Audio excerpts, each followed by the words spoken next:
আসসালামু আলাইকুম viewers, MRI The Online Tutor থেকে সকলকে স্বাগতম। আজকে আমি দেখাবো ফটোশপে কিভাবে ফাইল নিতে হয়। তো চলুন কম্পিউটার স্ক্রিনে গিয়ে দেখে নেই।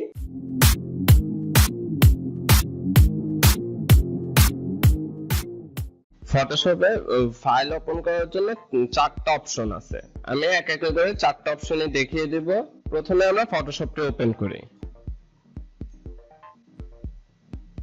ফটোশপ ওপেন হয়ে গেছে। প্রথম অপশনটি হচ্ছে ওপেন অপশন। আপনার ফটোশপ ওপেন করলে এই ওপেন অপশনটা চলে আসবে। তো এখানে যদি ক্লিক করেন তাহলে আপনি যে কোনো ফাইল ব্রাউজ করে ওপেন করতে পারেন। তো আমরা ক্লিক করি। ক্লিক করার পর এখানে আপনার একটা ট্যাব ওপেন হবে। এই ট্যাবের মধ্যে আপনার ফাইলের লোকেশন গুলো দেওয়া আছে। আপনি যে ফাইলটা মনে হয় যে আপনার নেওয়া উচিত ওই ফাইলটা আপনি নিতে পারবেন। আমি আমার ইমেজ ফোল্ডারে চলে যাই। এখান থেকে আমি এই ফটোটা নিলাম। এই ওপেন বাটনে ক্লিক করবেন। ক্লিক করলেই আপনার ফাইলটা ওপেন হয়ে যাবে। একটারই আবার আরেকটা ওয়ে আছে, সেটা হলো এই ফাইল অপশনে ক্লিক করলে আপনার একটা ট্যাব ওপেন হবে। এই ট্যাবের ভিতরে আছে ওপেন অপশন একটা। এই ওপেন অপশনে ক্লিক করবেন।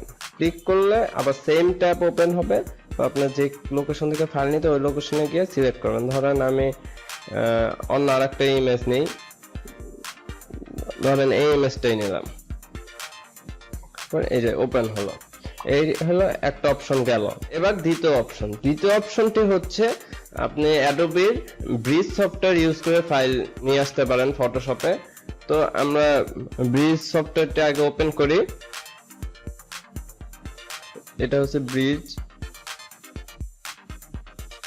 সফটওয়্যারটা ওপেন হলে এই ওভারভিউটা আসবে।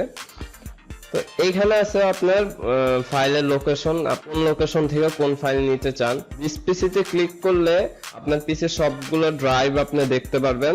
ডেস্কটপে যাই। ডেস্কটপে গিয়ে আমাদের এই লোগোটি আমরা ওপেন করব। আপনি যদি এই লোগোটাতে সিঙ্গেল ক্লিক করেন তাহলে এখানে ইনফরমেশনগুলো দেখাবে, আর ডাবল ক্লিক করলে ফটোশপে ওপেন হবে। তাহলে ডাবল ক্লিক করি, তো ফাইলটি চলে আসছে। ব্রিজ সফটওয়্যারটি ওপেন না করেও আপনি ফাইল আনতে পারেন। সেটা করতে হলে আপনার এই ফাইল অপশনে ক্লিক করতে হবে। ক্লিক করে এখানে দেখবেন একটা ব্রিজ অপশন আছে, এই অপশনে ক্লিক করবেন। ক্লিক করলে সরাসরি ব্রিজ সফটওয়্যারটি ওপেন হবে। এবার যে ফাইল নিতে হবে ওই ফাইলটিকে ডাবল ক্লিক করলে আপনার ফটোশপে ফাইলটি চলে যাবে। এখন আমরা তৃতীয় অপশনে চলে আসি। তৃতীয় অপশনটি দিয়ে আপনি অনেক ইজিলি এবং শর্টকাটে ফাইল নিয়ে আসতে পারবেন। ফটোশপ ওপেন করার পর আপনি যে কোনো ফাইলকে, ধরেন আমার এই ডেস্কটপে এই ফাইলটা আছে, এই ফাইলটাকে আমি ফটোশপে ওপেন করব। তো এটাকে আমি ড্র্যাগ করে নিয়ে ফটোশপে যাওয়ার পর জাস্ট মাউসের লেফট বাটনটি ছেড়ে দিবেন। ছেড়ে দিলেই ওপেন হয়ে যাবে ফাইলটি। এবার আমরা চতুর্থ নাম্বার অপশন দেখব। তো চতুর্থ নাম্বার অপশনটি আরো ইজি। আমি যদি ফটোশপটা কেটেও দিই তাও আমি ডিরেক্ট ওপেন করতে পারবো। তো আমি ফটোশপটা কেটে দিই। তো আমার এখন ফটোশপ ওপেন নাই। তো আমি জাস্ট কি করব, যেই ফাইলটা নিব ওই ফাইলের রাইট বাটনে ক্লিক করব। রাইট বাটনে ক্লিক করার পর যে ট্যাবটি আসবে সেই ট্যাবের আন্ডারে দেখবেন ওপেন উইথ নামে একটা অপশন আছে। এই অপশনে ক্লিক করলে বা হাত রাখলেই আপনার ফটোশপের অপশনটি চলে আসবে। তো এই ফটোশপের অপশনটিতে ক্লিক করবেন। ক্লিক করলে আপনার ফটোশপটি আগে ওপেন হবে, দেন ফাইলটি শো হবে। এই যে চলে আসলো। তাহলে এইভাবে আপনি যে কোনো লোকেশন থেকে যে কোনো ফাইল ফটোশপে নিতে পারবেন এই চারটা পদ্ধতিতে। আজ এই পর্যন্তই। আমাদের সাথেই থাকুন।